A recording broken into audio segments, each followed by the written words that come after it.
Oiê, vamos falar da UEA? Sejam bem-vindos a mais um vídeo, a mais uma explicação. E hoje, para poder te ajudar mais a entender como que funciona a redação da UEA e também até mesmo para como que foi a UEA de 2023, eu vou falar hoje do tema de como que caiu da UEA 2024 do ano de 2023, com todas as palavras. A gente vai ler os textos motivadores, pensar em algumas teses e, inclusive, falar de alguns repertórios e o que eu achei do tema. Lembrando que os textos motivadores, inclusive as palavras do tema, vão estar aqui no link aqui embaixo do vídeo, ou senão você pode acessar esse código QR para também dar uma olhada em como que foi os textos motivadores e também todas as palavras do tema para você poder estudar melhor. Então, para a gente poder dar uma olhadinha em como que foram as palavras específicas, foi da seguinte forma: é possível viver a democracia em um país tão desigual como o Brasil? Assim, eu vou ser bem sincero com esse tema aqui. É meio difícil a gente conseguir fazer com que a gente tenha uma resposta que não seja simplesmente a gente falar não. O que acontece é que a UEA gosta de fazer dois estilos de tema, se a gente for pensar um pouquinho mais para a UEA CIS, três estilos de tema. Então a UEA CIS, ela gosta de fazer de temas que são de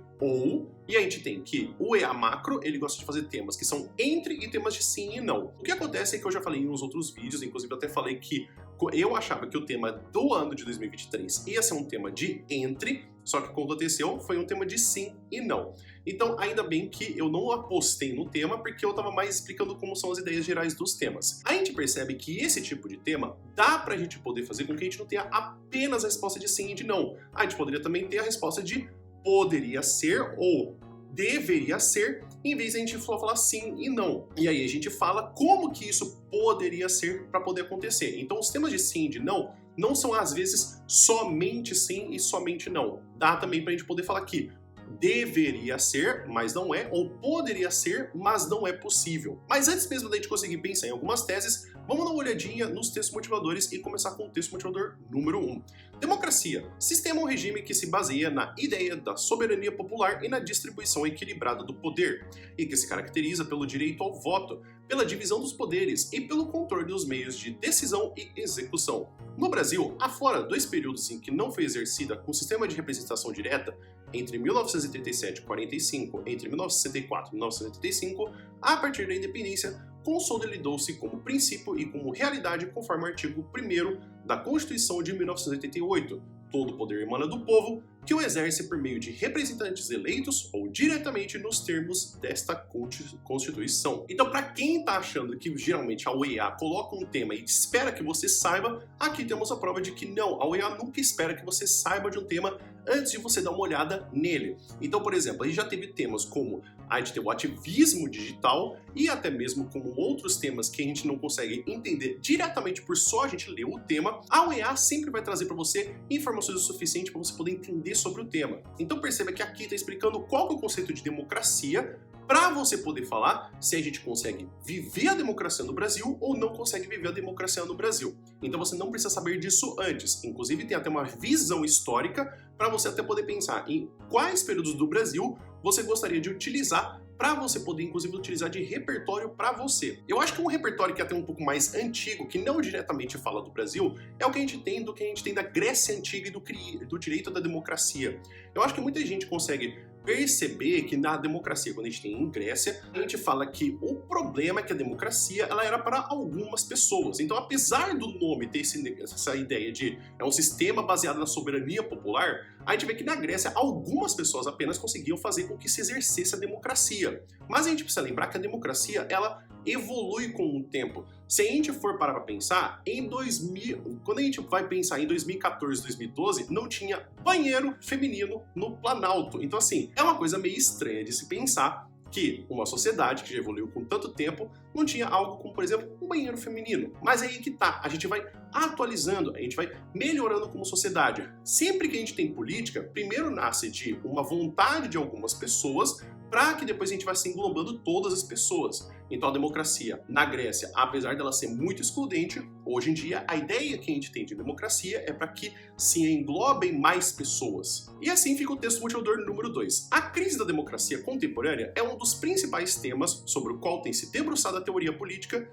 nas primeiras décadas do século XXI. Em entrevista concedida à Escola Politécnica de Saúde Joaquim Venâncio da Fundação Oswaldo Cruz, A cientista política Celi Pinto, professora emérita da Universidade Federal do Rio Grande do Sul, afirma que o Brasil, um país rico, mas com grande desigualdade social, dificilmente vai ter uma democracia robusta, pois para isso precisa de alguma igualdade. Segundo a pesquisadora, o que se vê com o neoliberalismo é justamente o oposto. Existe uma relação bastante grande entre diminuição da democracia, inclusive dos valores democráticos, com o aumento da desigualdade social, porque nesse caso teria mais possibilidade de ascensão de um líder carismático e populista na defesa de que a democracia é um sistema que não atende aos interesses das pessoas. As grandes desigualdades sociais são muito propícias a regimes antidemocráticos. Em contrapartida, quanto mais igualdade social, maior é a possibilidade de haver democracia, defende a professora. Então acho que o primeiro problema vai cair aqui, porque apesar de, no vídeo que eu tinha falado a respeito de como lidar com temas de sim e de não, a gente vai percebendo que o texto motivador número 2 e depois o texto motivador número 3 não mostram muitos pontos do que a gente poderia dizer de como que a gente poderia viver a democracia em um país tão desigual como o Brasil. Mas eu acho que a gente vai ter que ir de novo naquela ideia de falar que deveria ser possível, mas que não é. Então a gente vai poder perceber que no texto motivador número 2, a gente tem que a ideia da gente ter democracia, ela vai sendo problemática a partir do pressuposto que a gente tem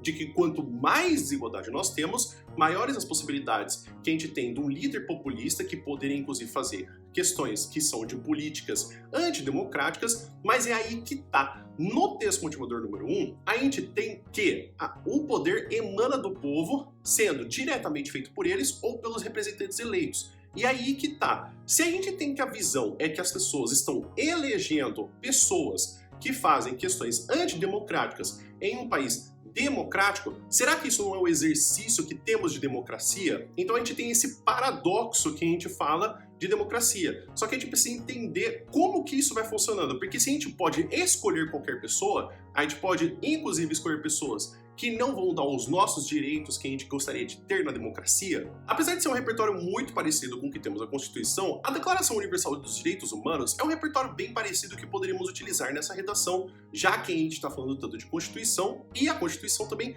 confirma a existência do que temos também de direitos humanos. Mas eu acho que é mais interessante a gente saber da história da Declaração Universal dos Direitos Humanos do que de fato a gente conseguir colocar sua declaração. Porque perceba, a Declaração Universal dos Direitos Humanos, ela surge após a Segunda Guerra Mundial. Então, a gente tem esse meio de briga que a gente fala, que eles falaram assim, ó, talvez a gente tenha apelado um pouquinho demais nas nossas diferenças. Então, perceber que o problema que a gente tem em democracias é o quão livre a gente pode realmente ser. Porque se a gente tem que o poder emana do povo e dessa forma a gente pode fazer com que as pessoas escolham quem elas bem entenderem, será que isso é realmente o que a gente deveria ter? Porque para pra pensar, tá, então a gente pode escolher qualquer pessoa. Isso também dá o direito de a gente escolher pessoas que fazem serviços antidemocráticos, porque também tem outros problemas. Será que toda a população quer o mesmo desejo? Porque a gente vive numa sociedade capitalista. Será que a gente tem que o desejo de todas as massas é o mesmo? Será que a gente tem que as pessoas em democracia, elas devem existir em classes sociais diferentes? Então é uma coisa meio complicada. Apesar do tema direcionar a gente para poder falar que não dá para viver de forma democrática em um país desigual, dá para você poder conversar a partir do momento que não era para ser, mas a gente vive a democracia, porque a democracia não é exatamente o que todo mundo quer, mas o que a gente tem com os representantes e o que a gente tem como a gente está fazendo de forma direta. Então, apesar de muitas pessoas reclamarem da desigualdade, quem está indo fazer o exercício político de democracia são as pessoas que querem retirar direitos. É um paradoxo, é uma loucura esse tema. Por fim, temos o texto motivador número 3, que tem aqui uma charge que a gente pode ver algumas pessoas na base escrito nós trabalhamos por todos e nós alimentamos todos, como se eles estivessem segurando o nível de cima. Temos depois o de cima, nós comemos por você. Temos também uma figura de exército, nós atiramos em você. A figura da igreja, nós enganamos você. E depois pessoas com dinheiro, nós mandamos em você. É assim, né? Meio complicado falar dessa charge e ficar pensando, tipo, não, dá pra viver numa desigualdade, dá pra viver a democracia em um país desigual como o Brasil.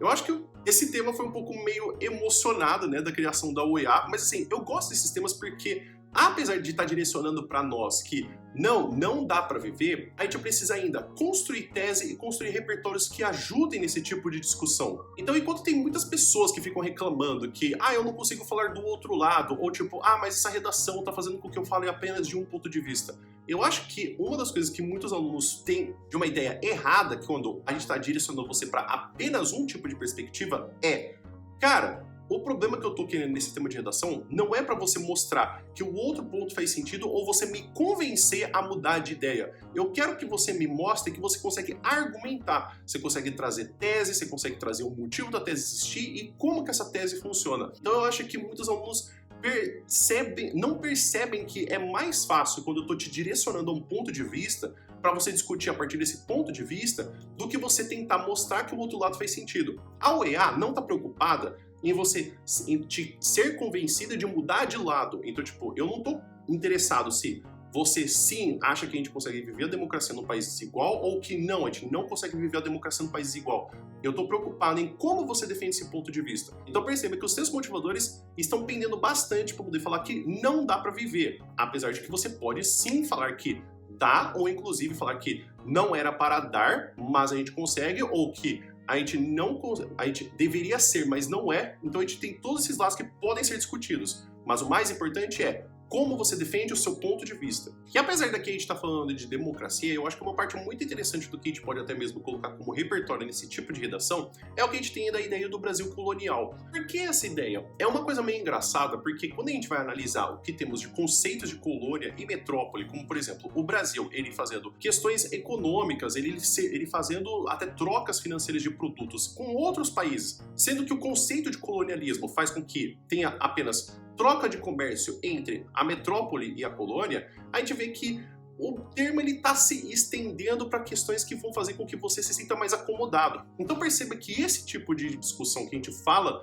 do que é democracia, muitas das vezes ele tenta se acomodar às pessoas em dado período de tempo. Então, a gente tem a colônia. Mas não é bem assim, é que a gente tem uma colônia, mas a gente faz o comércio com outras pessoas. Então não é colônia. Então o problema é que a democracia, para muitas pessoas, tem uma denominação diferente. Então, assim como nesse tipo de charge que a gente percebe que as pessoas que estão por cima falando que mandam em você, falando que aquilo é democracia, a gente percebe também quando a gente fala do Brasil. Se a gente tem a colônia, a colônia, nem no período da colônia o Brasil foi respeitado. A gente fala de descobrimento do Brasil, sendo que o Brasil já tinha pessoas morando lá. Então isso é uma questão de explicação do termo, uma questão histórica e cultural, ou de sempre que teve uma exploração e uma abertura do que significa os termos que utilizamos na política e na nossa história de organização social. Agora, de sugestão de teses, eu acho que assim como você percebeu ao longo do que eu estava falando dos textos motivadores e também ao longo do vídeo, é meio difícil a gente falar que uma tese que não seja o não. Mas assim como eu falei para você, é importante o como você defende. Por exemplo, dá para perceber que a gente fala que não é possível viver a democracia em um país desigual porque a gente tem o problema de que quando a gente fala dos nossos representantes, os nossos representantes tentam retirar os nossos direitos e inclusive fazendo com que dessa forma a gente viva uma antidemocracia. Então essa é uma das formas que você pode trazer discussão que você tenha do tema quando você fala do não. Uma outra coisa que você poderia também trazer é você falar que deveria ser possível, mas não é. Por quê? Porque apesar de existir um sistema democrático de representatividade, nós temos que esse mesmo sistema faz com que as pessoas que participem, tanto como os representantes, como as pessoas que votam, são pessoas que estão tentando fazer com que a democracia não fale para todos e fale apenas para um grupo de seleto. Então isso faz com que a gente tenha esse problema também de democracia, que não é que a gente não tenha democracia no Brasil, mas o jeito que ela se constrói é o que complica a gente ter a democracia completa.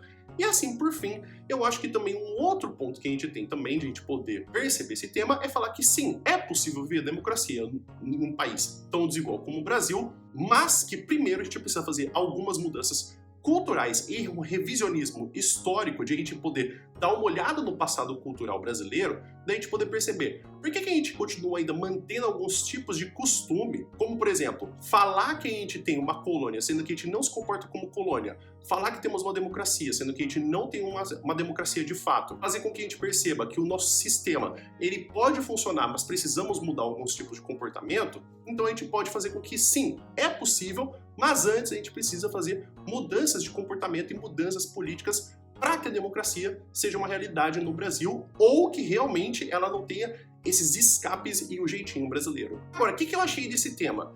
Eu achei esse tema, eu vou ser bem sincero, eu achei mais ou menos. Então assim, eu até inclusive fiz uma certa votação para poder saber do que as pessoas estavam achando. A maioria das pessoas, se eu não me engano, falou que o tema era bom, mas que não era perfeito. Então assim, eu achei esse tema meio meh, porque assim, o tema tá te direcionando total para você poder falar não. É meio difícil você falar assim. Eu quero que você perceba que na UEA, apesar de você não precisar ser obrigado a escrever um tema, um lado do tema que é mais fácil, e eu inclusive recomendo sempre a você que quando você vê um tema que nem, por exemplo, esse, de sim e de não, você ir pro lado que é mais fácil de discutir, eu achei que ficou faltando alguma coisa que pudesse dizer do sim. Mas esse tipo de tema é muito difícil você falar sim e não. Tem temas que são mais fáceis, como a gente já teve antigos temas da UEA, que era muito mais simples você conseguir falar. Por exemplo, se o ativismo digital podia mudar positivamente a sociedade brasileira. Esse é um tipo de tema muito mais fácil de falar sim e de falar não. Apesar do sim poder ser um pouco mais pendente para a gente poder falar, não é uma impossibilidade você falar do não. Então aqui eu acho muito difícil você realmente falar o não. Então eu acho que outras estratégias, como por exemplo, que nem eu falei pra você, do sim, mas antes, ou deveria ser, mas não é, ajudam nesse tipo de redação, eu acho que a UEA poderia ter construído um outro tipo de tema que não ficasse tão escancarado que era tipo, ó, é tão legal se você escrevesse um não, hein? Você podia escrever um não, hein? Ó, hein? Então é isso, pessoal. Espero que vocês tenham entendido, espero que vocês tenham gostado. Então fica aqui a minha análise que tem da parte da redação da UEA, com algumas sugestões de tese, inclusive sugestão de repertório. Inclusive, se ficou com alguma dúvida, alguma coisa que você gostaria de saber desse tema ou de outros temas da UEA, escreve aqui nos comentários, por gentileza. E caso você queira saber mais desse tema de redação e mais da redação da UEA, tem o meu curso também de redação da UEA, que tem um link aqui embaixo do vídeo, ou nesse código QR que você pode escanear com o celular, para você pagar R$40 pelo curso completo e vitalício. Vale lembrar que se você não gostou do curso, dentro de 30 dias você pode pedir o reembolso. E assim como eu falei para vocês que eu já te fiz um outro vídeo explicando como que você trata temas de sim e de não, eu vou deixar aqui linkado esse vídeo para você poder conseguir entender como que você trabalha com temas de sim e de não. Mas caso você esteja estudando para você poder entender mais de outros temas da UEA, eu vou deixar aqui também como que você lida com temas de entre, que eu acho que é uma parte importante também da UEA para você poder praticar. Tem também, inclusive, a minha playlist de temas da UEA. Então eu falei dos temas da UEA CIS3, CIS2 e inclusive dos temas da UEA Macro para você poder ver como que caem os temas da UEA e se preparar melhor. O vídeo vai ficando por aqui. Muito obrigado por todo mundo que ficou até aqui. Espero que você tenha um bom dia. E a gente se vê no próximo vídeo. Até mais!